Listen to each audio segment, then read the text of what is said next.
So therefore, many thanks indeed for joining us.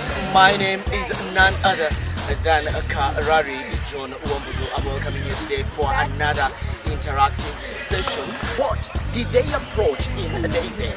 Was the event beneficial to them? We will know from them. Know that this is the only place where you get these kind of news.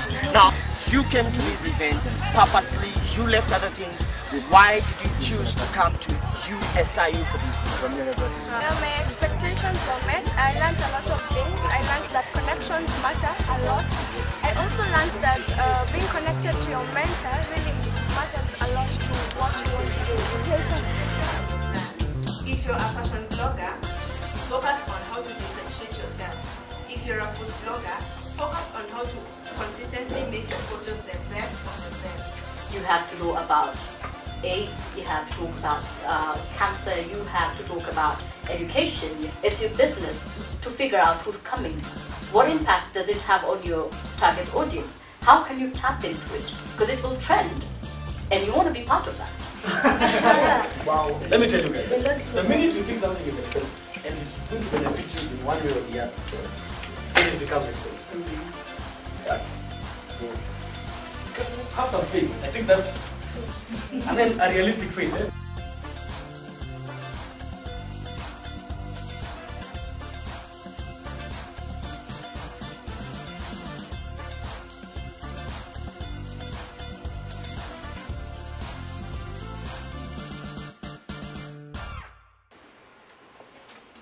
If you know you have a show tomorrow, I've given you the mid-morning, or I have given you the, let's go with mid-morning. How do you pick a topic for that?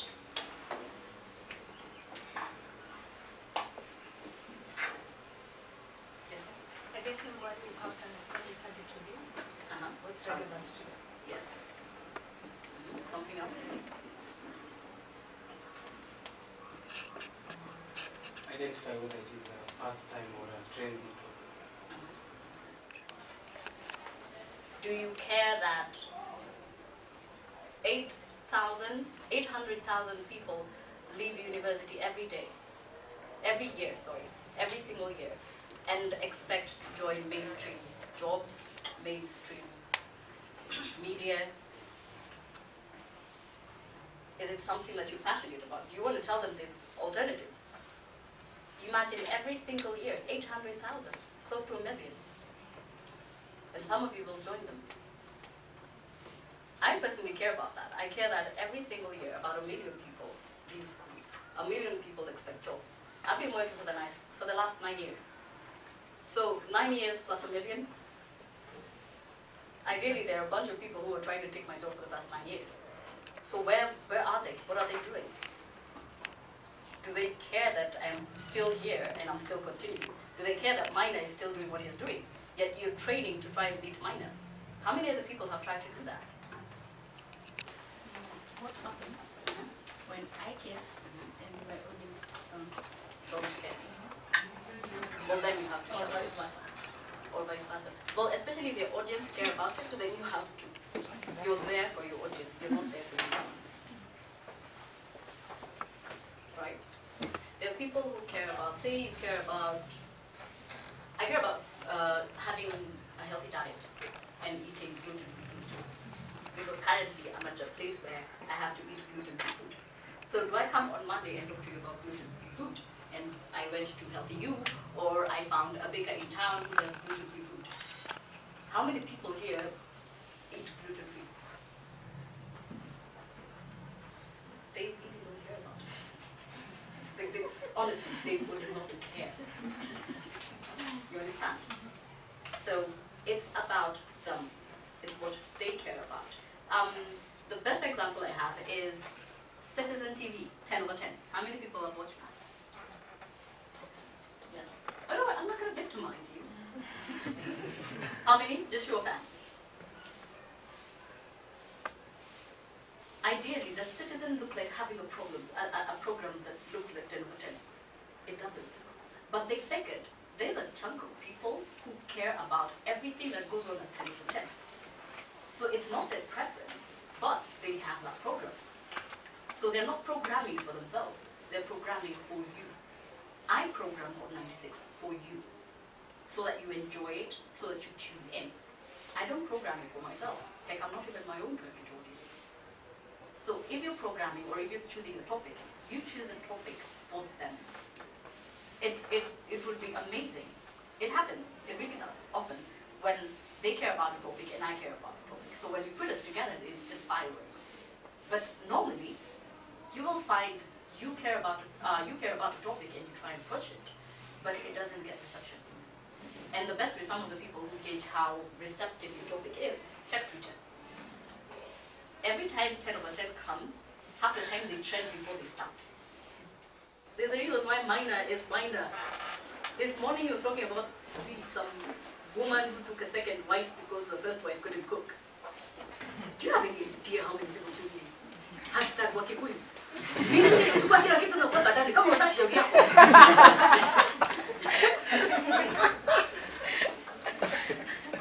And then there'll be someone else who will say how they take their time and start cooking at 3 p.m. for a meal that will be served at 7. But of course, hallelujah. Okay? So if it's controversial, it will sell. Every single, that is how Minor has become who he is. He has never given a topic escalator. Ever. Right? Yeah, the numbers. Yes. So you talk about controversy, numbers go up. You take the numbers to KCB, you take the numbers to Chaseback, you take the numbers to Safaricom and put them. This is it. I command breakfast across the country. How are you not going to take my show?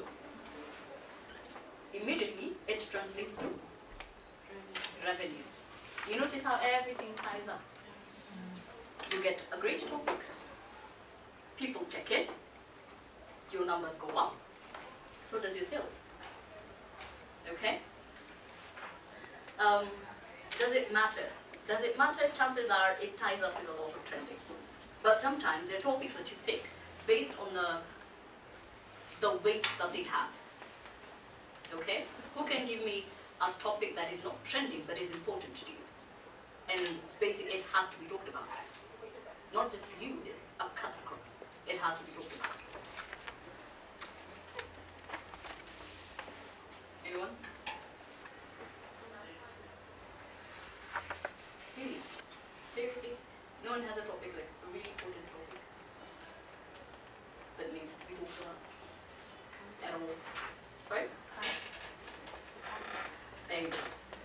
We don't have to wait until October to talk about breast cancer, to talk about all the other kinds of cancers, to talk about prostate cancer in November when everyone is on the November growing their mustaches and beards and God knows what. So that you go with the trend. You can talk about cancer now because it's important to you. And it's important to any person who's trying to listen. And the fact is, there are a lot more cancer cases now than there were about 10 years ago. It's an important thing. And the funny thing is, if you start talking about it today, guys will kachangia because their auntie is suffering from it, their boss is suffering from it, their uncle, their sister, someone they know. It's gotten to a place where I know someone who's suffering from cancer. Back then it was ule kazini ya auntie ya baba yake alafu, you have to fuatilia and try and get connection. But now it's in your face. So that you can, on a Monday morning, you can talk about it and people will tune in with actually real life stories of what they've gone through, right? We're good. That's it. Okay. Yes? I think in addition we can have empathy. God, you have a good voice. No, really. Yeah. There's a guy from here that we call, I forget what we call him, but damn. Yes, Nico Tiambo, Teddy Otieno. We can have empathy as an addition. Because when your callers call, you need to understand, put yourself in their shoes. Yes. Yeah. A bubbly character. Maybe.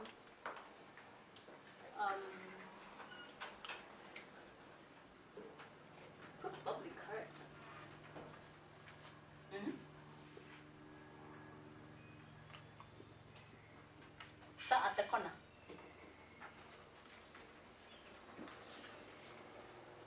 So be charming.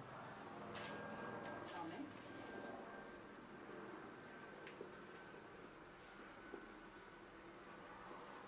So we're good.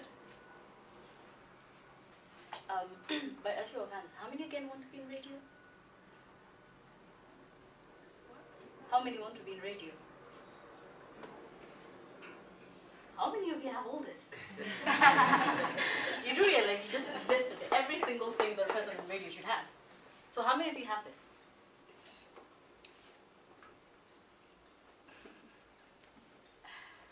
Trust one. So they help to themselves. It's okay, it's very important right here.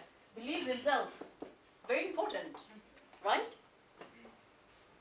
So all these things are very, very important to what makes a radio personality.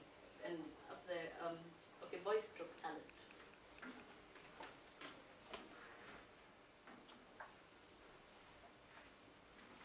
Okay. Now I'll start with the voice, of course. When I was doing this presentation, I had a PDF one that needed to be projected. And the first thing I wrote was I needed to bust your bubble. And it will sound cold, and it will sound mean, but if you don't have the voice for radio, or just because you studied journalism, you think you can do it. You can't.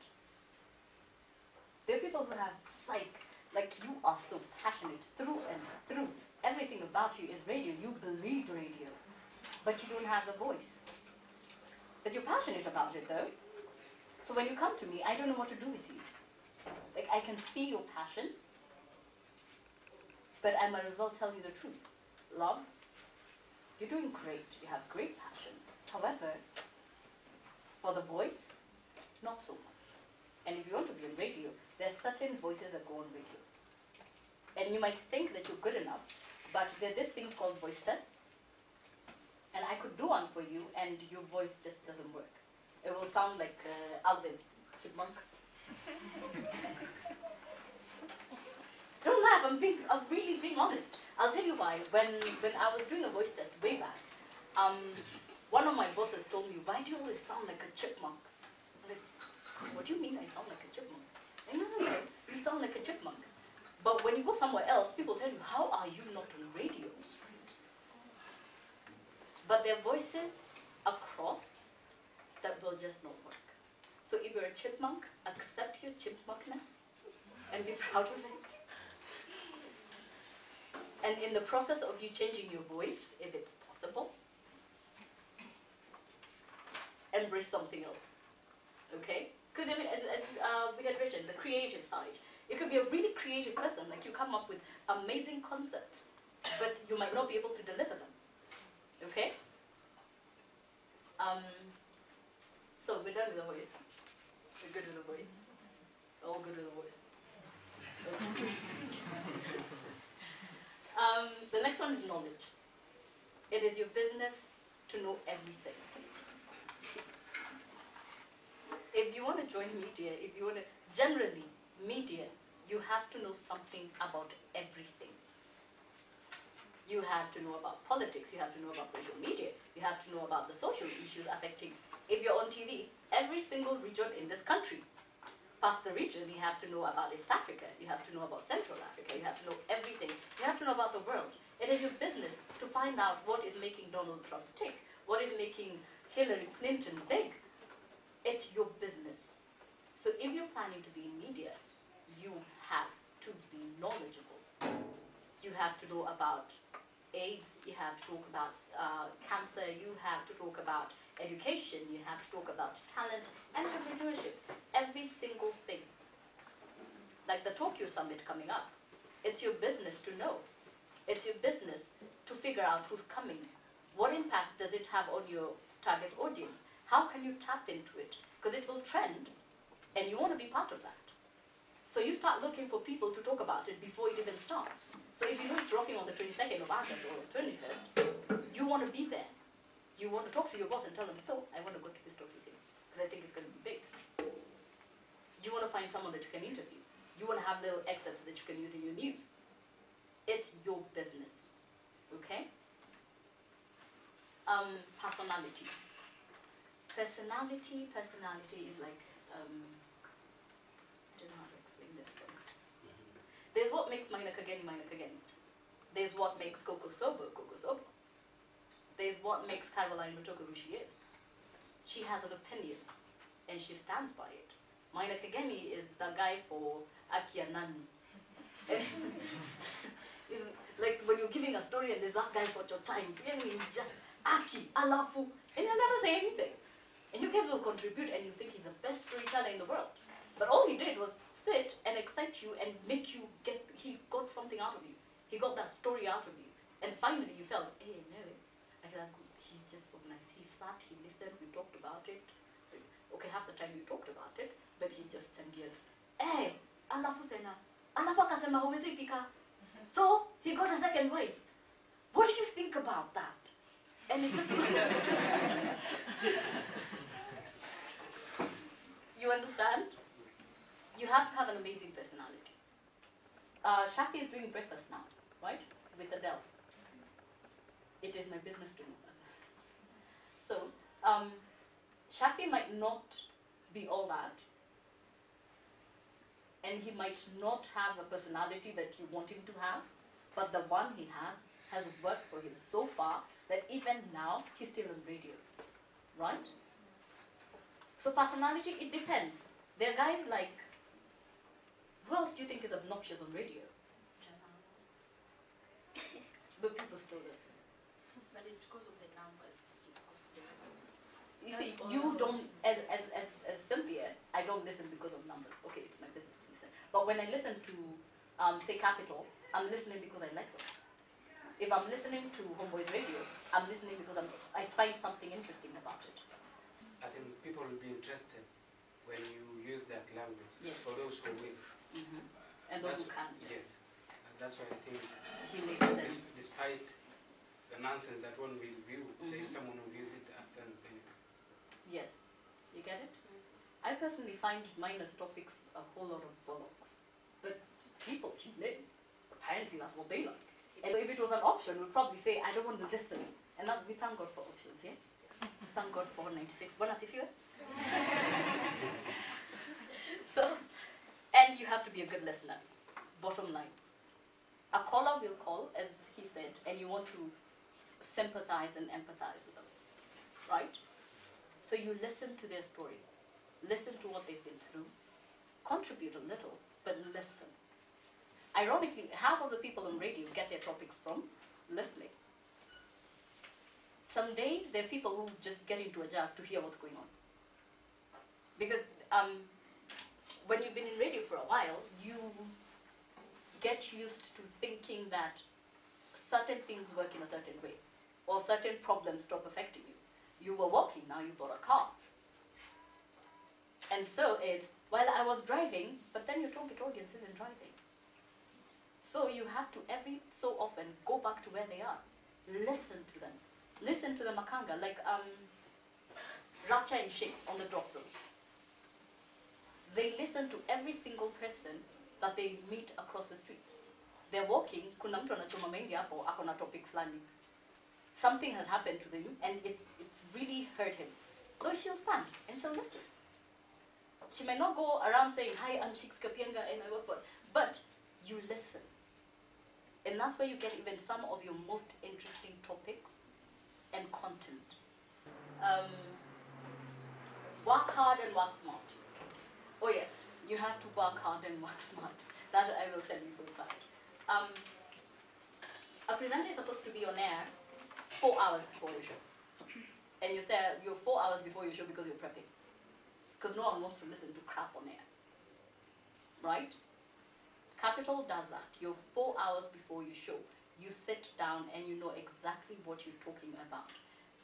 Way back when we're training, even now, when we're training our new presenters, we give them a sheet. It's called the show planner. That show planner, you write your links. Literally write your links. So you'll write, this is Cynthia Mwangi, you're listening to Hot 96, the frequencies, every single thing that you will say. The second thing is the topic that you talk about. You will write it because it is your business to write it. So you will research, you will do everything, and then you will write it down. And then when you go on air, you will try very much not to sound rehearsed. Okay? I would love to give you the preference to just walk in and say as you please. But if I am training you, you will say what we agreed. And then slowly, if I start gaining confidence in you being on air, then I will let you rip. But I'll let you rip after you told me, tomorrow we're talking about this. And then you send me just a brief. And normally that's how it works. I'll tell you about a friend of mine who went to work for a station, I'll not mention where, and the day they went on air, they said something. And the head of radio walked in and switched off the mic and told him, by the way, you won't work on this. Get the hell out, prep. After you're done prepping, show me what you've done. And after you're done, then let's sit and decide whether it will go on air. Okay? Because it is so important that your listeners get content from you. You can entertain them all day, but you have to either, the basics of radio, inform, entertain, educate.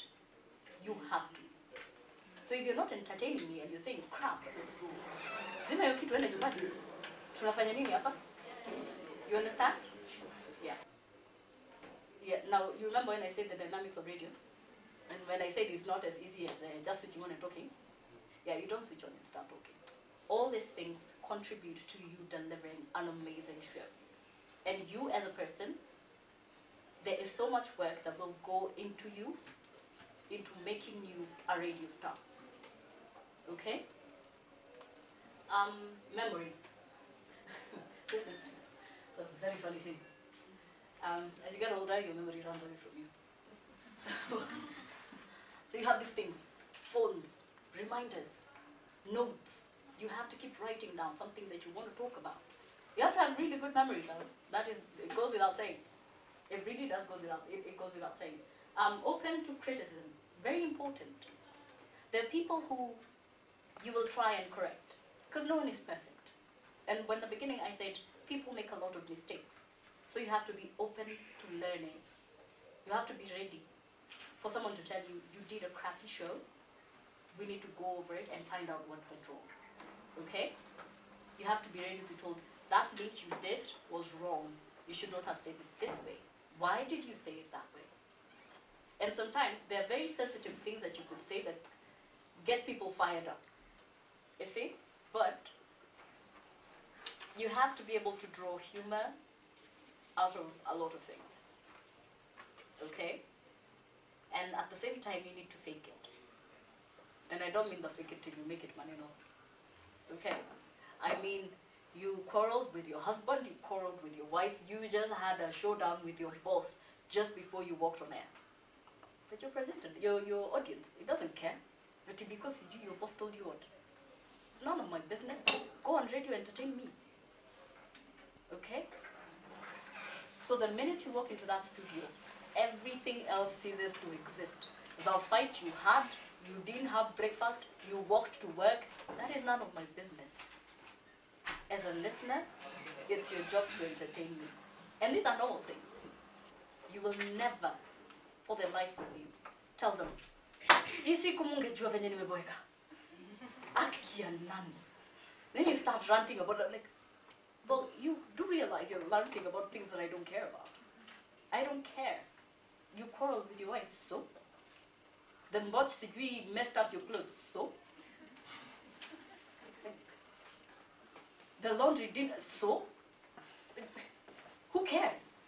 It's you go in and do your job. Right? Same applies for TV. And TV is the worst. It's probably what the voice you can try and fake it. Your facial expressions on the other hand. If you were crying, you were crying. My friend, you will find the eye drops that work for you. Okay? If it means the whole hour, utakuja 3 hours before, we start putting eye drops. Let your eyes clear. And we start putting, they're called what? Tea bags. What is tea bags under your eyes? And cucumbers. so that it works. It will work. Okay? You never show that. You never. Not once, not ever. It's your business to have someone, or to have someone who will get you someone. Okay? So I think we're good with that? Is there something that I forgot out of the many personalities and people that you should be? So how many people so far feel that they have half this thing? I believe it's better. Kujichota. Sijui niandike pale juu kujichota. Jameni. Kujichota. Hakuna kitu poa kama kujichota, by the way. Personality. Very important. It should be just above talent. You need to believe in yourself. When the listeners, they give you their opinion concerning, do you discuss it, saying your own opinion, or you're basing it on what the listeners want to hear? It becomes a bit tricky, and what we do is we prefer to have two people in a studio, especially for that. Because very controversial topics can, well, they say bad publicity, good publicity is still good publicity, especially now. That gives you mileage. However, for the sake of sensitive matters, I would advise to always have someone in studio who's representing both angles. So you as a person, try very much to remain as impartial, okay? Because you don't want to be seen as someone who's against gay people. Well, there's nothing wrong. I personally have my own preference. I prefer not to even have that conversation. It seriously can't, okay? But if you're two, there's something we call generator-reactor. Minor is a generator. Kingani is a reactor. So Minor will come up with nice things to say. Kingani will always react about anything. At a chocha, at a cheka, at a, he has. So if you have those kind of people in the studio, it becomes easier for you to have a stand, right? But it's possible. It's one of those wing it if you can. Okay? Sometimes it's tricky, but depending on how you will wing the backlash, then you can go with it. Now there are certain things like that, then you have to consult with your boss and tell them, I'm about to have this topic. Okay? As I talk about it, this is my stand. Then they will agree with you. If they don't agree with you, then they'll find a way around it. Because you cannot ignore a whole topic. If it's happening, it's happening. If that bash is happening, it's happening. Okay? Whether they bring Matiangi Manenos or whoever, it will happen. So when it goes down, do you have that topic? Do you not, based on your preference? Do you have it and pick a side? Do you have a better panel and discuss it and get something more substantial out of it? What do you think?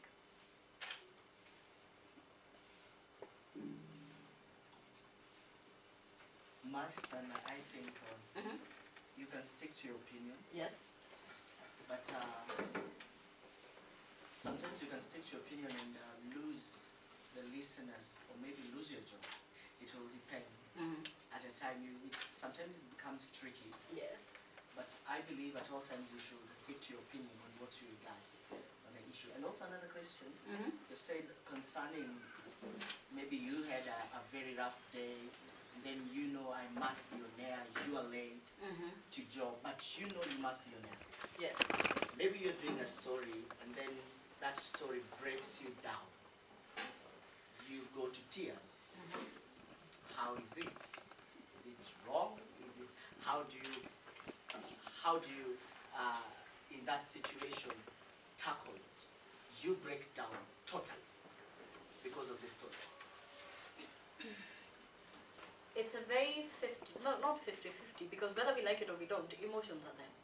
If you sit down and you start, like the conversation that people had way back when people were talking about the bomb blast, or people are talking about 9/11, or people are talking about the shooting. If it's immediate, especially if it's immediate, then sometimes you really cannot help it. And I know you're asking especially in reference to radio maybe, or TV. Because we've seen people break down. Not because they wanted, but because it just came. If it comes, it's okay. It really does, because it shows you're human. Because then you don't want to look all perfect and perky and nothing ever happens to you. And you're neither happy nor sad. You're all over the place, but not moving. Like you're just Botoxed. Right? So, emotions are emotions. They will come. If they get you, it's okay. I remember one time Caroline was having a conversation on radio about a very sensitive topic. And she had one survivor. The minute that survivor finished the story, Caroline couldn't say anything. All she said is, "We'll be right back." And she cut it and went to music. And it took a minute for her to come back on. And she was honest, like, "I'll tell you, that story got me." And you need to compose yourself and give direction, because that is why you're there. Okay? You will break down, yes, but you have to gather yourself as fast as possible and continue. Because if you break down, then I'm stuck at, so they broke down, and so we went to music, but we never came back. Then close the story. Close with something that will be substantial, that will move the person that you're trying to talk to. When you get into radio, there's a contract you sign. Especially with politics, even as we head into elections, there's certain things you can't say. Because we're in a very sensitive country. Politics, tribes, conversations you can't have. I want to have them, but we can't. And if you try and have that conversation, we all know how Twitter goes. But you triggered, and that trigger is attached to one, you, two, the station, and your image as a station and as a person. Watershed hours. You know about the watershed hours, right? Yeah, so you have to be very, very particular. So I cannot allow someone to just go near like that, because they might compromise my job, your job, the job of the station, and the frequency even of the station. Because should you say something really bad, they will shut it off. About talent, some people who have talent but they haven't gone to school. Like before I joined multimedia, I knew I had the talent. So I walked into Radio Maisha and I met Steve Mukangai. And he was like, "Yeah, you have a good voice and surely we can get you a place here, but you have to go to school." So I went to school. The next time I went to Radio Maisha, I was with another guy who lives in Nakuru, so he had come all the way from Nakuru to Radio Maisha to ask for a job. So the producer told him, "You see, there's a difference between you and this lady. This lady came here, she had not gone to school at that time, but now she has gone to school. So if she wants work right now, she can get this work because she's in school and there's evidence that she's going to have papers by the end of the day. But you have not gone to school." So I feel there's so many people outside there who have talent but Haven't gone to school. yes, maybe not. It's because it's not a choice they've made, but circumstances. So how do you approach these people, or what can the society do, or the media preferably do to such people? I'll give you the experience that I've had at Royal Media. We're a very versatile organization. We love talent. And if you have talent, we'll never let you go. Same way I got in, they never let me go. Same way a lot of people got in, they've never been let go. But if you have talent that is structured, because that's what they're looking for. They're looking for structure, not just someone who can sing or someone who can talk. Fine, you can sing, but you need to go to voice school. You need to be trained. You need to sound amazing. Because not everyone here can belt a tune somewhere. You are a media owner, whether you like it or you don't. Okay? So use what you have. Take advantage of what you have. You might have all this, you might have talent, you've gone to school, you have a master's, but then show me what you can do. Okay? Because as you said, I have Mkala. Mkala is amazing. You know Mkala. He is the fourth in Coast Sports. So if you're trying to take Mkala's job, you think you're going to show up at my station and say, "So here are my papers, give me that job. But I have a guy who's functioning properly. Unless I want to add, what is it that you're giving me that I don't already have? If I was to employ Victor, I'd give him my social media accounts and not have to worry ever. I'd put him on radio because he has experience. And I'm not looking for 10 years experience. Have something that you can show me. Anything. We have podcasts, we have YouTube channels, we have so much. We have YouTube stars. You're not big because you're on radio officially. You're big because people tune into your YouTube channel. Your media owners, I cannot say that enough. But see, the minute I start seeing you flickering somewhere in the background, then I'll look for you. You just don't show up. I'm talented, I can model. Like, yeah, so? Or I'm talented, I can sing. Umenda studio, apana nagojeo nipe chance, ndio? No, be in my face that I cannot ignore you. Then that's the only way it's going to work. Okay? Again, remember, 800,000 people leave school every year. You really have to be kick-ass. Okay? Okay, so, go you forth for your tea break at cafeteria. And then we'll...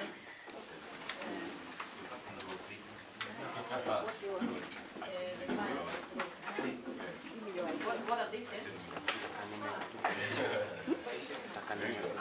No, they say.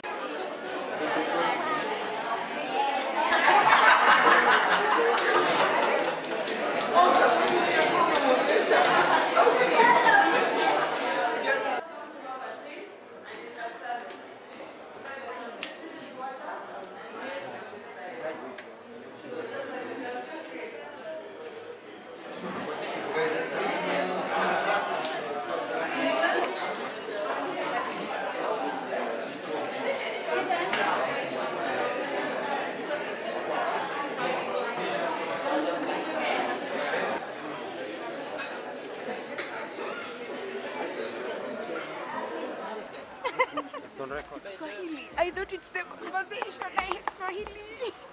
No, so you need to introduce the Swahili.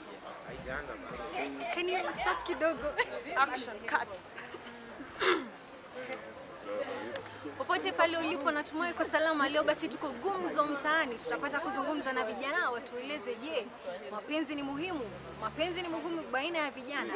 Basi tutapata kusikiliza mawili matatu hapa gumzo mtaani. Usiende mbali. Vipi wasi? Poa sana. Basi leo sijui leo gumzo mtaani tunataka kuzungumzia vijana na mapenzi. Je, mapenzi ni muhimu? Muhimu na si muhimu. Ni muhimu na si muhimu. Kwa nini si muhimu? Si muhimu sababu vijana tunaingia katika hizi uhusiano for all the wrong reasons. Hakuna wrong reasons, you know, in life. Acha nikwambie, tunavyosema tunasemanga wale watu wakubwa, the older generation, wapendane. Lakini when we come into the love life, tuna mess. Why? Hakuna mtu alituambia ni vyema kupendana. Kwa hivyo ni vyema kupendana. Si vyema na ni vyema. Nasema hivyo sababu sisi kama vijana sisi nitakuwa na msimamo mmoja. Si vyema na ni vyema sababu wanaokuwa the older people than us hawajatufunza. Hapo ndo makosa iko. Sisi tunaingia katika hizi uhusiano for all the wrong reasons. Hatuna msimamo. Leo tuko hapa, kesho tuko hapa, kesho tuko kwingine. Lakini unaona ya kwamba kuna vijana ambao wameuana hata katika jukumu kwa sababu ya mapenzi. Bad. Lakini mimi ningesema the reason as why wanauliwa ni kwa sababu hakuna msingi imara kwa mambo ya mapenzi. Unaingia kwa mapenzi ukiwa mchanga, lakini the reason you're in love because you cannot avoid being in love. True. Love is a virtue and everyone has love in them. Kwa hivyo mapenzi ni sawa, lakini tufunze. Mimi nasema kwamba mtu au vijana bado ni wachanga sana, hawajakomaa kiakili, kimwili, kisaikolojia. Kwa hivyo waichukue polepole. Exactly. Na wanawana pia sababu hisia zao, they are too young, they are too immature, they are too irrational. Basi nikuulize, je, hii inamaanisha kama yote hapa hivi tumesimama. Hakuna ambaye ako. Wacha niseme hakuna ambaye atakubali kusema Mimi siko kwa uhusiano na kitu ni mapema. Lakini tunasema mwongozo wetu, our reasons, our foundation zina makosa. Hapo ndio hitilafu. Hitilafu iko hapa, iko hapa. Shukran. Tumepata kusikia yale ambao vijana wanasema hapa hivi gumzo mtaani. Ni mengi ambayo tumeyasikia. Wengine wanasema kwamba mapenzi ni wakati ufao kuwa na mapenzi. Wengine wanasema kwamba si wakati ambao tutafaa kuwa na mapenzi. Haya ni maneno ambayo vijana wanasema katika gumzo mtaani. Ungana nami wiki ijayo katika gumzo mtaani tutapata. As I know, this is a project by our student Evans. Achero is a senior and graduating this September, and of course it's always good to touch base and find out what they are doing for their project. So nothing. You will not believe it. So this is a trigger which you mount onto. How do you mount it? And can work with any camera. But this is Godox. So the beauty about this is not specific to Canon or Nikon, which is why it's an advantage for me. So I can use it on any of my camera bodies, which I have Nikon and I have a Phase 1. So I need a product that can cross-sell, and that's why it's expensive. However, there are cheaper flashes, Ugon flashes and things like that, which you can also mount off camera and actually control your light, the same way we're going to do now. Cool? So this is also quite good because this is on the camera and I can control the power output from here as well. Cool? Okay. Then it comes with a USB trigger. This is a receiver now, which sits here. So the beauty about these things is as soon as it's plugged in to the camera and I click the shutter, it will automatically fire the device. Yeah? Right now it's sitting there.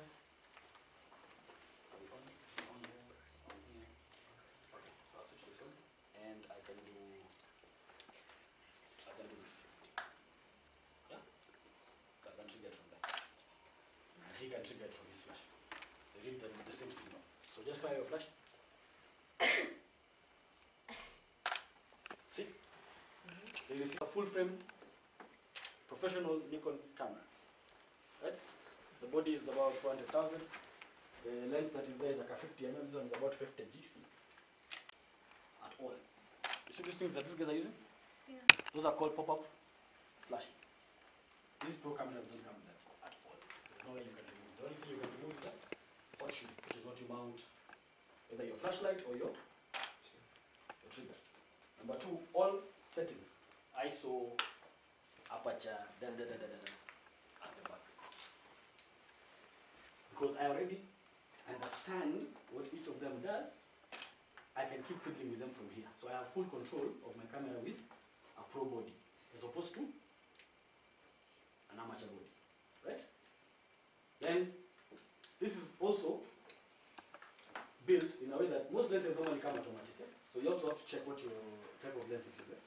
Some lenses are auto, some lenses are fully manual, meaning all the focus is controlled by, which is what happens if I change this to a manual lens.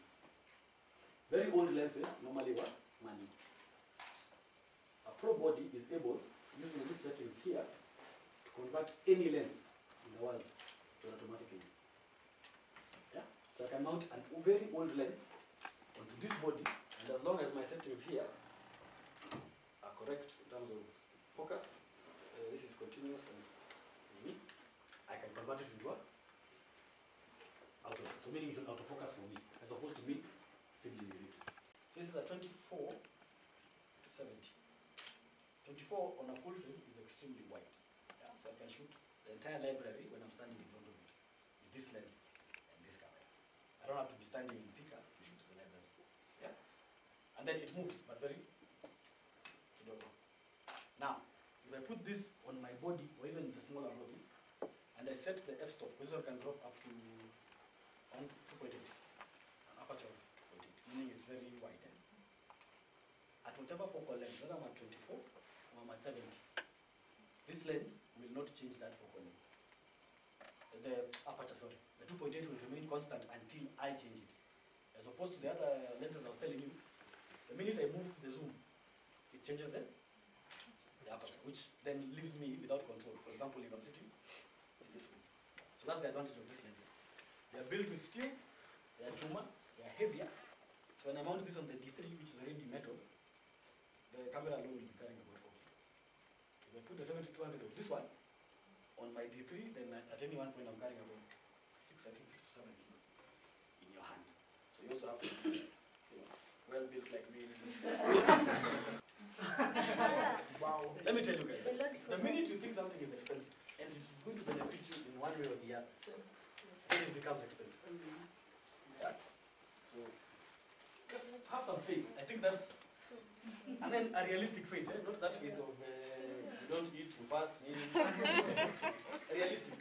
If you're doing a business right now, okay, and you're staying with your parents, and the business is giving you 15,000 a month, yeah, go and blow 10,000 every day. Blow 10,000.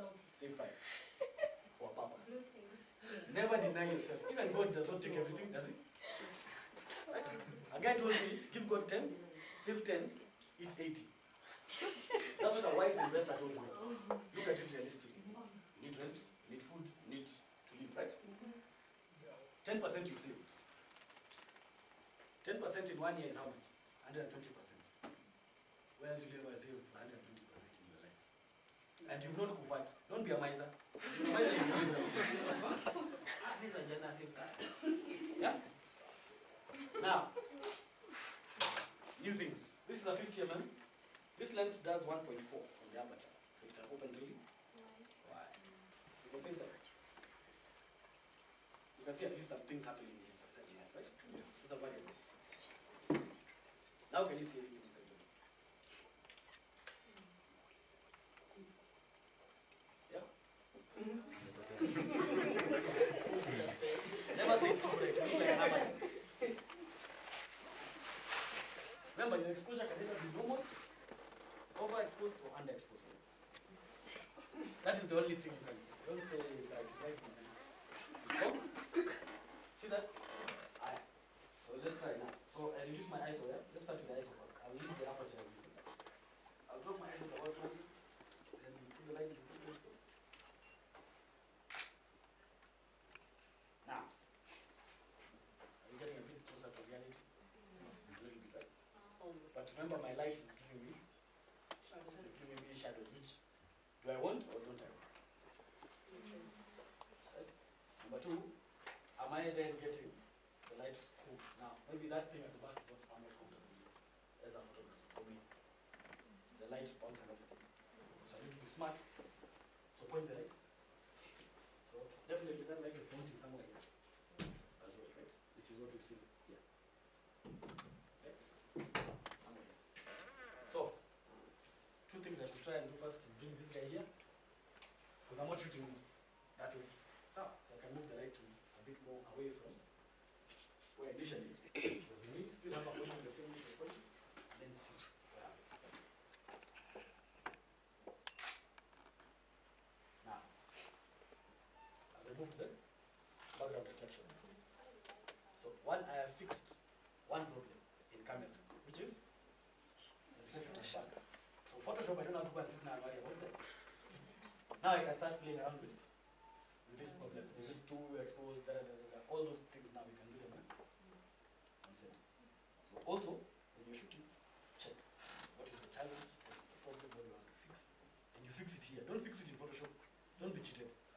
If I fix this image properly, I can actually give it out as a documentary image about a woman in South Sudan who we found in some green cave doing anything. I'm out of that one. That's what makes you unique. Once these two work like that in the beginning, depending on how long, which is the frame rate, which was saying is 1 over, say 18 the first time, and then 1 over 25, like that. That's shutter speed. This is the amount of time you want the shutter to remain open. It then opens up here, and then when you click, this one starts to close, this one starts to close. The time this thing is open, which is your sensor, yeah, allows you to get that.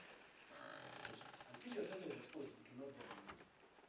When you oversync, this one closes quickly, this one closes quickly. So what does that do? It closes. Now that light is only going to get in between. So you get that, you can actually see your shutter. That black line is actually the shutter. Yeah? However, if you are outside and there is no light modifier, and we are shooting guys running, and I use the same frequency to shoot, and I do 1/16, let's say 1/600, for example, 1/600 as a shutter speed. I will freeze the guy running, but the shutter will not be seen. So this is your screen. When you look through the viewfinder, some cameras will find them with the central focus, and then other two boxes, all over the place. These are called focus points. Depending on which type of camera you have, some will have more, some will have less. Full frames normally have more than DX. The beauty about it is, as you learn about this, and on that digital photography school page, you can learn about your focus points. You can keep moving them up. Motion blurring, assume the subject starts here. So if the guy is here and is running, I can lock focus here. Once I lock focus, I can move my camera this way, towards where he's going, and then I'll get an image that looks like this. My guy is still, but the background is moving. See that image? I don't have to sync at that high speed of 1600. However, if I want to freeze, like say splashes, real splashes in real daylight, I can actually sync at whatever speed I want. 1/whatever. In studio, it works the other way around. 250 maximum. Yeah? So, who wants to come and set up a shoot here? Anybody. I'll take the picture, you just direct. Say what you want. This is what you plan. Thank you. So you can't tell us to make a dance. Okay. Can be this way. Can be on this side. You can be? Can be on this side. And on this side. I want to be still, but my background to be the people, but they're somehow hazy. Okay. What is hazy? Okay. Yeah? I can say something like that.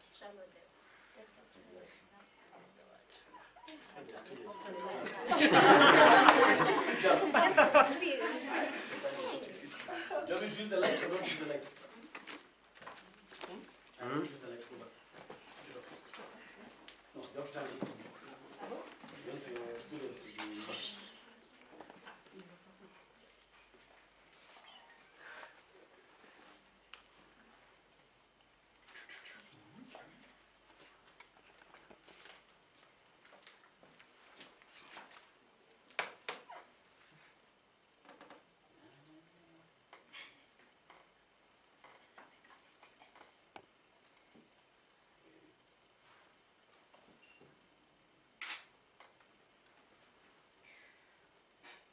You have to move into that. So let me just show you something. First, before I tell you where I'm moving to the right. So I'm shooting with an ISO of about 2500. I'm at an aperture of f2, then 80. I'm not removing my ND filter. I'll struggle through it, but that's fine. But for now, I want you to notice what's happened there and here. Who's more lit? The people. The background. Yeah. So I have to be smart to move her into where I think the light is falling into her face next. So move. And she can tilt it over. So there's more light in your face.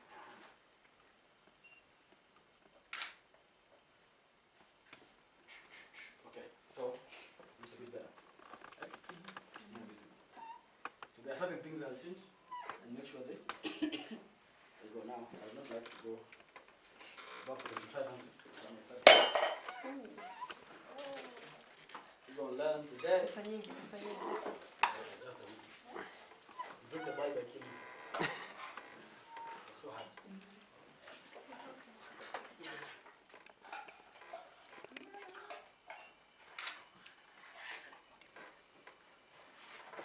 So, a bit more brighter, right? Yeah. So that's what you want to do. Exactly. So can you do that with that? Yeah. I can. You can do it with that. Yes. So do it. Show us the way, master. Now, secure light. No,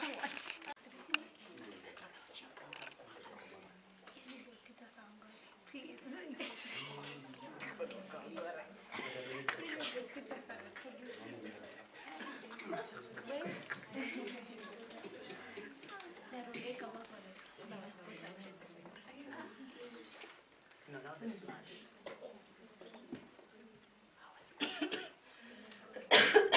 Can I?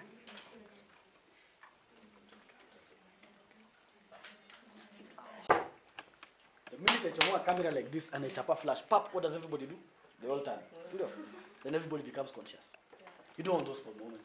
You want to be commando style. Just that's when you get those nice candid portraits of like Obama sitting and just you know, chit-chatting with his wife.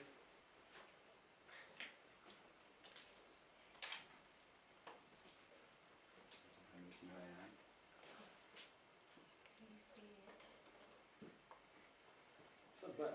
So show me. Show me, I showed mine. This is what I've achieved with my camera. Just move closer. So you did a portrait? I did a portrait. I had to be unique. What's unique about it? The background. Now let me ask you a smart question. Yeah? Ask you a smart question. You told me to shoot a picture. You guys can correct me wrong. Shoot a picture from here of my model and what else at the back? Where are your crowds?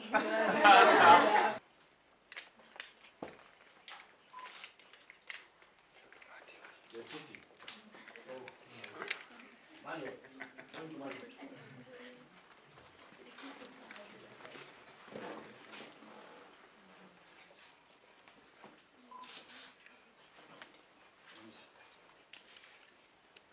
No. Let's stop. Yeah? Your aperture. Yes. I still have to shoot at f2.8. But I need to control the amount of light coming to my lens. I'm not changing my aperture. But there is no artificial lighting that you're considering. So you're outside, for example. Like now when we go outside now. The first thing I'll normally try and play around with is the shutter speed. Not the ISO, not the aperture. The only thing is I know when I'm outside, definitely my ISO maximum maybe I can go on a bad day is 200. Okay? Because also the higher I go, the more sensitive the sensor becomes. So say, assume I've set ISO 200, my aperture will always be 2.8 throughout this shoot. Okay? The best play is shutter speed. Once you find the shutter speed that works for that setting, it's rare you will come back and keep changing it. You get it? Because you've already decided how you want to shoot. So assume it's 9 o'clock in the morning, I have a window of 1 hour, I'm shooting 3 people, outside portraits, and I need the background knocked off. My lighting conditions are not going to change anytime soon, and I'm using natural light. How do I knock off the background? A very shallow depth of field, which is your 1.4 whatever. At that point, so you've already set that. You know that is the rule. That is how you're going to achieve the background not being in focus. Your next shida now is ISO. Sensitivity, I can't go before 200. So let me play around with 200. And you check in your camera, test, see. Right? Then shutter speed is what I'm going to play around with. Once those 3 settings are connected and everything now in your picture looks fantastic, then you bring your model into the set. That's why you walk around with assistants. Those are the guinea pigs.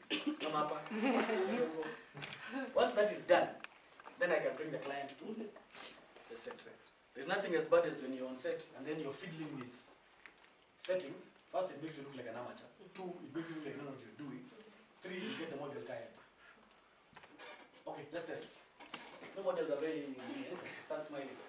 You think by the time you get your lighting correct, she'll smile how many times? Yes, at some point the picture is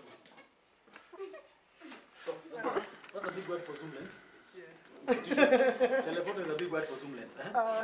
What should be your shutter speed? In terms of these cheap lenses are usually 75 to 300, doesn't have a stabilizer. The only way you can work around is you have to shoot double the shutter speed. Not double. Double. Okay, guys. Let me just answer your question. Give me a... Okay. I think what is asking me is that how do you stabilize your lens from camera shake? Yeah? Now, guys, the lower your shutter speed, the more likely you are you're going to get black and you're going to get out of focus pictures, or what we call camera shake. So most pictures if you zoom in, you actually find the subject moved. So like a thin white outline, that is called camera shake. Now, this is the rule. Assume I'm shooting with my 50mm, which is where the one that I was shooting with her portrait. If I'm lucky, assume there's no stabilizer on the lens. Yeah? I can shoot at a shutter speed of 1/40, minimum. How fast the shutter speed is, that doesn't matter. This is the slowest I can go with that. However, I can drop my shutter speed to 1/1 or even below. Like 1/, I think it's what, 1/1 second. No, it's normally a second. It's not like this. There's a part, it gets into seconds, 30 seconds, whatever. But at that point, I'm using what? Tripod. Good. Guys are in class today. So, slow it is, stabilize the camera, stabilize the lens. We are all human beings. Whether you drink or you don't drink, you will drink. That is don't come and tell me I'm but don't drink and shoot. Yes.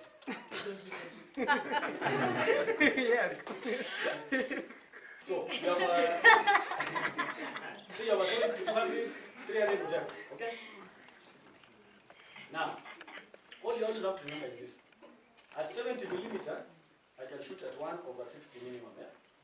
Without handheld. Right? The minute I zoom in, what most photographers do is they forget this part. Yeah. So now you're at 200, then you're ngangana with it and you're scooping it at 1/60. So the shutter speed is slow, but the lens is fully stretched out at 200. Here, the minimum you're shooting is 1/160. To be as close to stable as possible, minimum. Right? Ideally, the situation should be 1/200. That should be the ideal relationship. So normally, all your relationships for your lenses should be 1/1 at any one point. If it's a 50mm, minimum should be 50.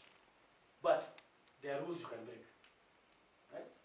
But that is how you keep stability going in terms of shutter count. But that the ratio has to be 1 to 1. Yeah?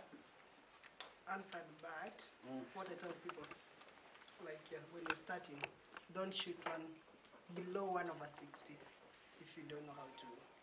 But 1/60 on a 70. 1/60 on a 50, 1/50 on a 50 like this 50 doesn't have a stabilizer. 1/50, when you're starting, you'll get the camera shake. Yes. You'll get a camera shake. But it's so because when you're starting, I always advise 1/60. Rule number 1 in photography: all amateurs never.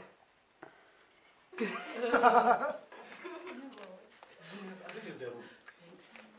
Strap up your camera in the outdoor twice. Believe a guy came and ran, this thing is going nowhere. Rule number 1. Yeah. Yeah? Pause. You hold your camera. That's why there's a grip. For the pro cameras, they come with a grip here and they come with a grip at the bottom. So, you dig it into your body. Then this other one here. Then you hold your camera at that point. Yeah? Then you can always be now. So when if anything happens, you're not shaking. When you shoot like this, even at 1/60, you will still shake. So keep yourself tight. Yeah? And then find your stability. And then never shoot like this. No, you always keep yourself stable at any one point.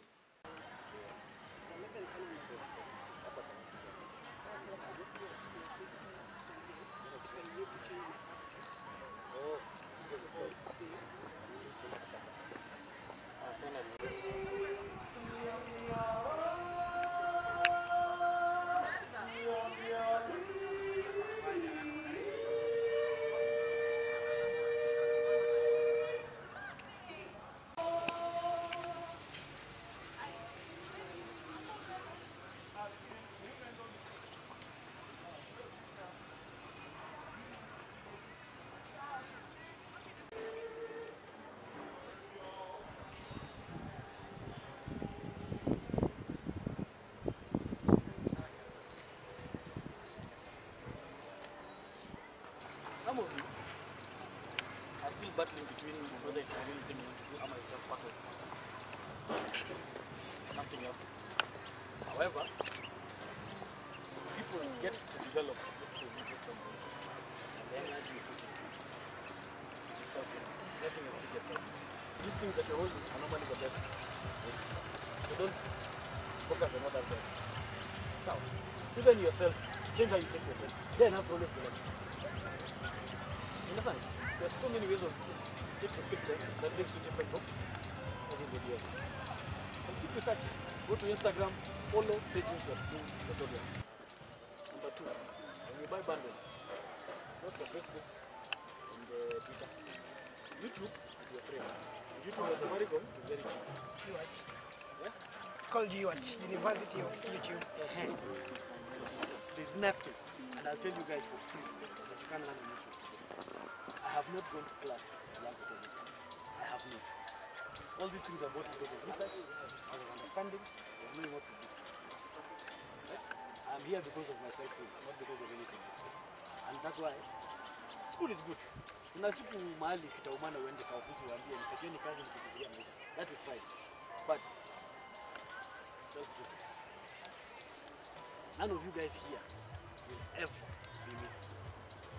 Anything you can only be yourself and better. You get? The only thing I can do is maybe give you whatever knowledge I think I have. You get? Because I don't know everything. Me, actually the most thing I talk about is advertising. Because I think I understand that business well because of also doing it personally. But this thing, any day, every day, hunt for that information. There are so many photographers out there. If they are good willing and you put your best foot forward, are willing to give you carry along. You come with me, we go for a shoot. You sit there, you move lights around, but you're learning something. Again, I have a lot of people who have come to me, and I'm doing very good. Inside like that, I don't know about. Actually, I won't even start it. Let me just start it. Yes. We have Mercy here who calls me once in a while to talk to do it. She's going out. I have another 10 people I'm tutoring the same way. I won't charge you. You call me, you talk to me, you chat me up, I won't call you. I won't charge you. But you also have to have the passion. The minute I see you wasting my time, so I'm one of those guys. I become busy all of a sudden. So, you've aspired well. Some of you have what it takes. Some of you haven't thought about what it takes. So, over time, I know you'll grow into it. Even as we did start at from up here, I didn't find myself until almost, I think 3 years ago. And I'd done it for another 2. So it took me 2 years to just first find out what's interesting. And then another 1 year of that just to polish what I thought was interesting. And then now 2 years to start enjoying some nice money. You get it? But push yourself. And tell YouTube is your friend. And ask all the questions. There are even forums online. You actually be surprised. You post a question, somebody will give you an answer. Or a link to an answer. So you also have to have the appetite to read and understand. But your phones are your desktop. Right? You learn something about composition. Forget the technical details. Okay, what, ambient. First of all, make the picture. The rest are details. Because once you figure it out, it starts now giving you a point of interest. Right? Like wildlife, you never go outside with this thing for wildlife. The only time a flashlight is ever used in any nature photography is flowers and macro. A lion, you never tell it to move, the lion will move, not the other way around. You get it? But you know how long it takes an geophotographer to sit in Masai Mara? A month, 2 months. Just to get one picture. We don't have to go to Mara. See, Nairobi National Park is just the lions that wake up at 6, the same spot, and they sleep at 7, the same spot. It's found in Bob Parker, and 150 per person. If you go alone, what will kill you? Nothing. You get guys? So there's nothing in this world you can't do. And everything we want is village. From your village, to your friend's village, to your so-called boyfriend's village, like that. It's there. You get? So go out in the world and push limits. That's what I'll tell you. Everything else, so much. Now, you guys have been fun. So I'll see you around. Bye bye. Bye. Ama mko mtaka niwapatie Kila mtu just check any kind of content. Have you said your contacts are online? Yeah, just go to my website, michaelmurimi.com. Yeah? Or send me a message on Instagram. track. I'll send you back. Can I want something to say? Yeah. You can talk to me anytime. So, the time that we see an attack happens in other countries, maybe the States and whatever, when something happens, like the Orlando, the recent, we didn't see the dead bodies and whatever. But when the KU ladies, they passed, we seeing all whatever in the social media platform. And I think it is time as journalists, we change that perception. Because at the end of it all, we want to unite this country. Because we have already tested the water. Maybe it's too late, but we have already tested the water in 2007. We didn't focus on what was to be focused. We were divided. And also on another issue is on what you said. Sometimes you like to air a story, but it's difficult. You just let it go. For example, Safaricom is a major advertiser in the mainstream medias. For example, you find that Bob Collymore is so corrupt and whatever. And actually, Safaricom advertises in the peak hours. You can imagine how much is that. Now you find a corruption allegation about Safaricom, and it is one of the entities that gives the media, especially the mainstream medias, profit. One of the purposes of a media is to have profit. Yes, you are there, but at least you need to pay rent. You need to go on. You need to pay workers. So sometimes you find this corruption allegation, maybe for Safaricom, but you let it go because you do not want to lose profit at the end of the day. Yeah, it's very easy for me as a media owner to decide, you know what, so many stories, so many of my journalists here are bringing stories about so-and-so and so-and-so who are stakeholders, and then I decide, you know what, money over everything, and then I kill all the stories. Is it worth it to sell your soul over money? There's more money on this planet than there are people. I'm pretty sure as a media owner I can find another stakeholder. I admire Sweden so much as far as journalism is concerned because one, the corruption level in that country is almost non-existent, and two, government officials are, let me use the word, terrified of journalists. A low-level journalist, even an intern, can discover a story and take it to just about any media house, including government-owned media houses, about a big person, say a state minister or a personality, say the Bob Collymore of Sweden. And if that story airs out, the processes in that country are swift. You will be tried if it is something worth a court case, and due process shall be followed. And even if it doesn't happen, the media is still happy because they have done their job as a fourth state.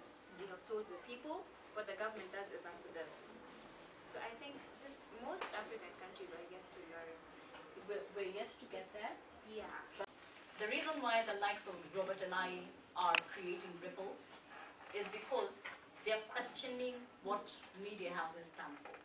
Yes. There are a lot of journalists, trust me, who would kill to say a lot of things. But where they are, you have a story, and here it is, and it's killed. So what do? Give it to Robert and I. It needs to be aired every day. You've done your research, you have facts, you have everything. And you've taken it, not because you haven't done your job, you've done your job, 100%. And you found that the given person is as corrupt as they come, and you have evidence, and you have people willing to testify, and you take it to Robert and I, and he airs it. Then, that's usually the question. That's when now things start becoming weird. I prefer all the time. If you have a story, if you cannot air it in whatever media you're in, give it to someone who will. Because they can't kill everything. No one can be able to shut down everything, especially where we're going. No one will be able to stay away from being criticized, from being scrutinized. If you're corrupt, you will be taken down. Right? And we're looking for small people, not small people, but as many Robert Elias as there are in the world. There is, however, you run the risk of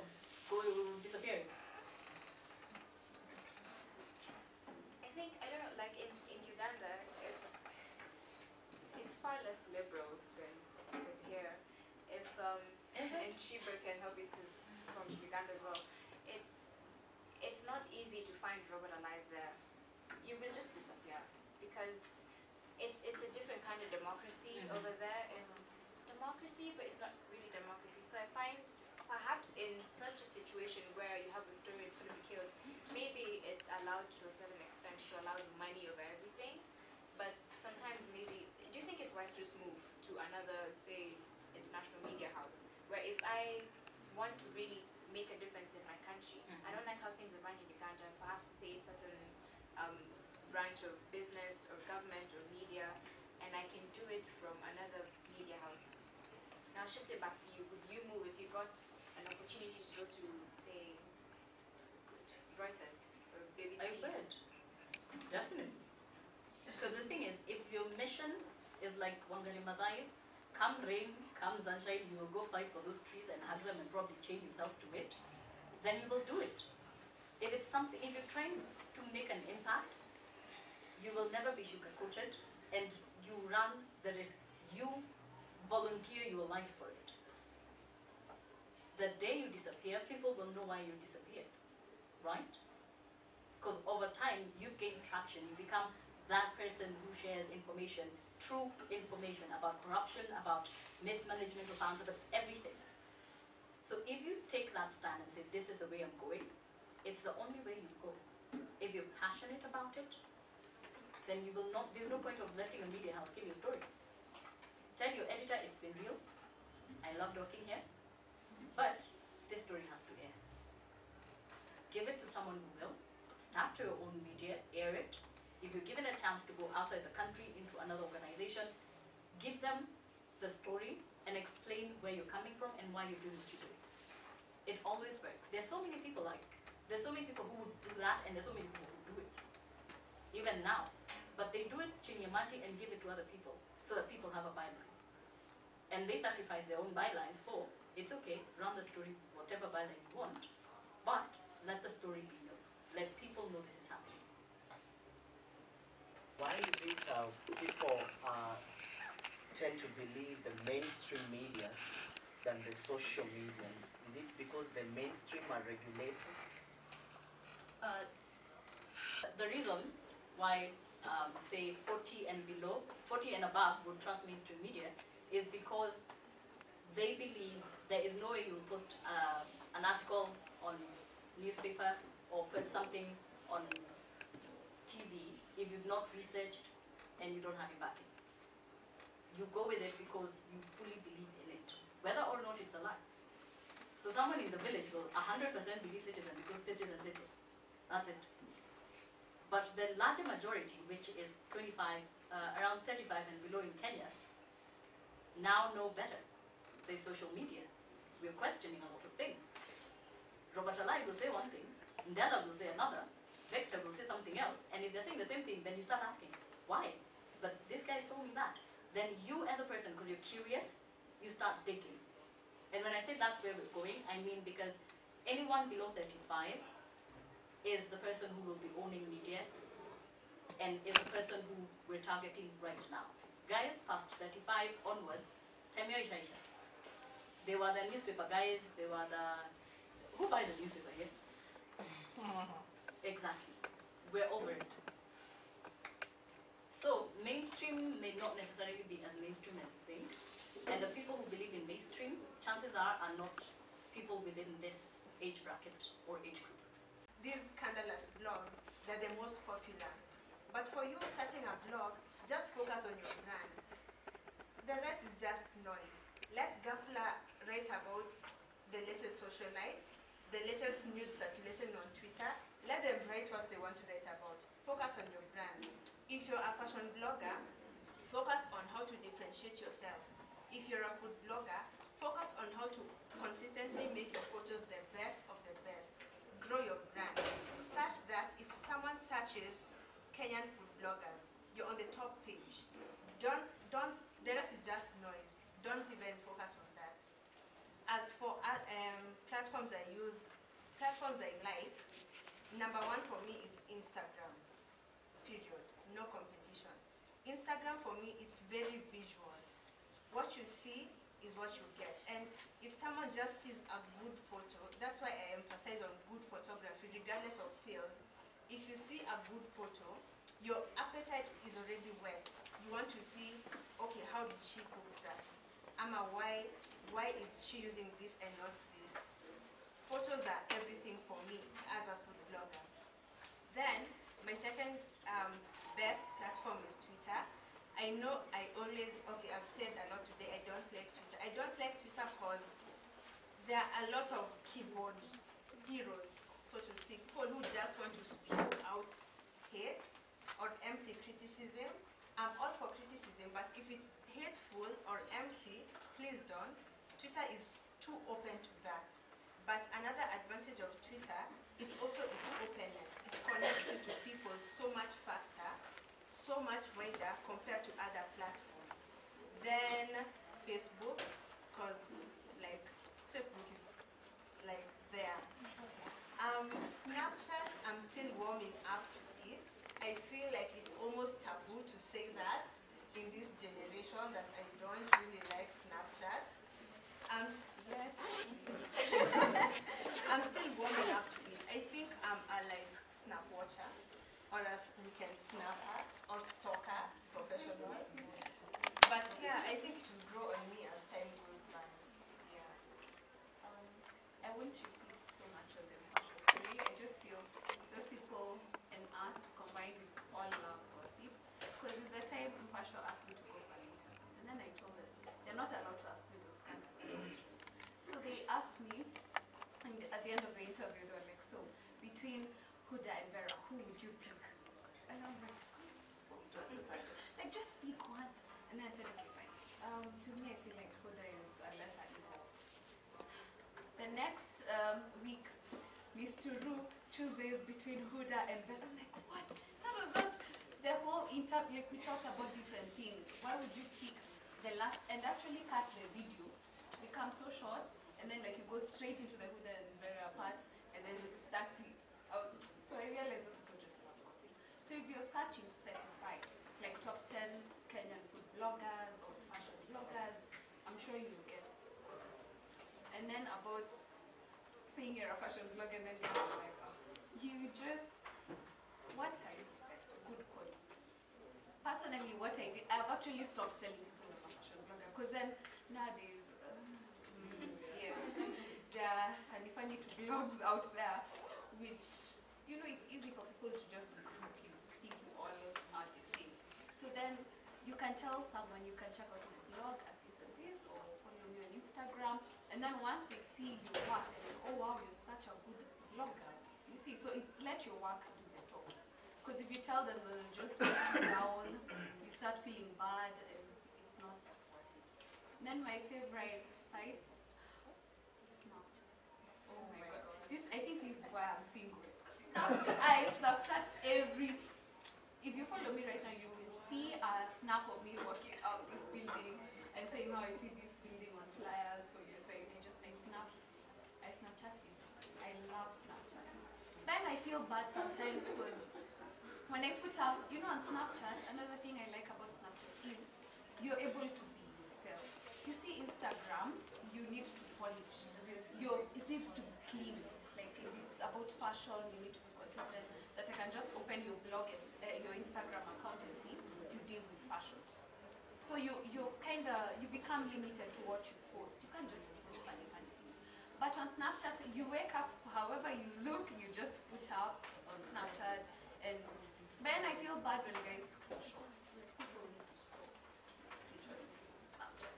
Anyway, yeah, so Snapchat number 1. And then number 2 has to be Instagram. And then number 3, Facebook, because I don't know why, but I have a very large following on Facebook. I don't understand why. But I'll put up a picture and you can get so many likes and comments. So I love Facebook more. And then Twitter, I never used to understand Twitter. If you follow me on Instagram, you'll see I've now just recently made it, I'm making an effort to be on Twitter and be active and share stuff. So yeah.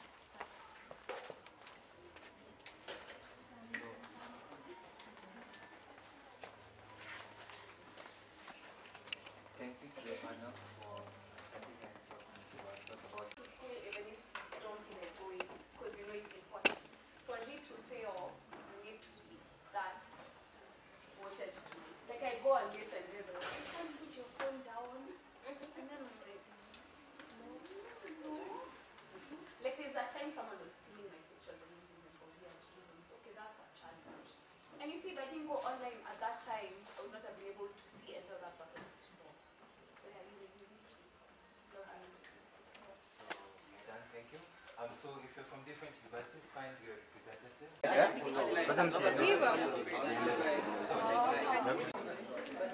not a picture, it's a photo. We are doing photography.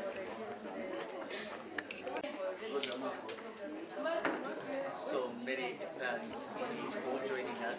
My name is Karari John. We are together with. My name is Michelle Washira. We were at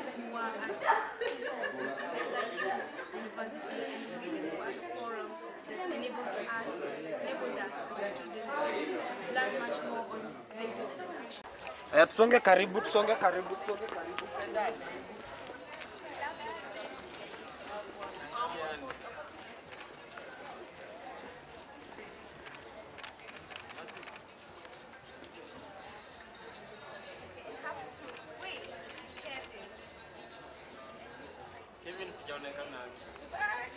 Watu wenye ni weupe sana wa smile. Ndio unaona tumesmile hapa.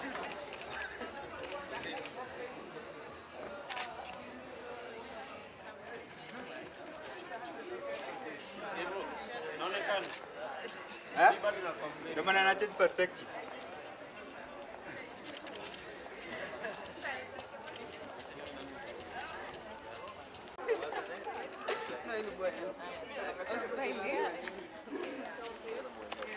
I do this every day. Mimi ndio na interview. What did you get? So therefore, many thanks indeed for joining us. My name is none other than Karari John Wambudu. I'm welcoming you today for another interactive session to know what is happening in, out and around our society. Now, after the event in USIU, the journalism team came from St. Paul's University. Now, we want to get the feeling in the ground for some of the participants who attended the events from St. Paul's University. What is the thing in the ground? What did they learn? What did they get? What did they approach in the event? Was the event beneficial to them? We will know from them. Know that this is the only place where you get these kind of news. Now, to my right, I have Michelle Washira, and to my left, I have Michelle Gift. They'll be able to tell us what is the feeling on the ground. And I would like to start with Michelle Washira. You came to this event purposely. You left other things. Why did you choose to come to USIU for this event? As my colleague has said, my name is Michelle Washira, and I chose to be in USIU in order to learn and to prepare my career as a journalist, as a feature journalist, especially to venture in video production. I learned a lot in concerning radio production because I didn't know that voice does matter when it comes to production in radio, and I am so happy that I learned that the voice training is so very much important, and before you venture into radio production, you have to conduct a voice test. Let me cut you short, and I ask Michelle Gift, you chose to come to this event all the way from St. Paul's University. Now, what did you get? Were your expectation met when you came here? Yeah, my expectations were met. I learned a lot of things. I learned that connections matter a lot. I also learned that being connected to your mentor really matters a lot to what you want to do. And this event, especially for the radio training, was done by one of the heads in I beg your pardon, in the Royal Media Broadcasting, that is in the production department, I beg your pardon. And when you came here, what you expected as Michelle Washira, as a journalist, was it met at the end of the day? Yeah, all my expectations were met because I had issues with personalities when it comes to radio production, and Madam Radha Mwangi, who is the head of radio production in Royal Media Services, she cleared it out that personality does matter when it comes into the radio production because you have to cut a niche for yourself into the media industry. Now, what I would like to ask you people, what is it after now? You have learned what is it after now? I would like to start with you, Michelle Gibb. What is it after now? You have learned, you have taken the opportunity. What will you do after now? After this, I'll probably take into practice what I've learned, and I know it will be of really good use. Michelle Oshiba. According to me, I'm planning to start up a YouTube channel, which I didn't have the thought of earlier on, and also to use my Facebook account as a live channel to broadcast and to set out issues in order for my friends and other members to follow me up, to get much more on what I'm sharing on every account of mine. That is Twitter. Many thanks. I will not add or delete anything from their thought. My name is Karari John Wambogo. I would like to give a very big shout to St. Paul's University for allowing us to come here, and also to give a big shout to USIU for hosting this event here that we attended. Let us continue interacting and taking advantage of this kind of event. I love you all.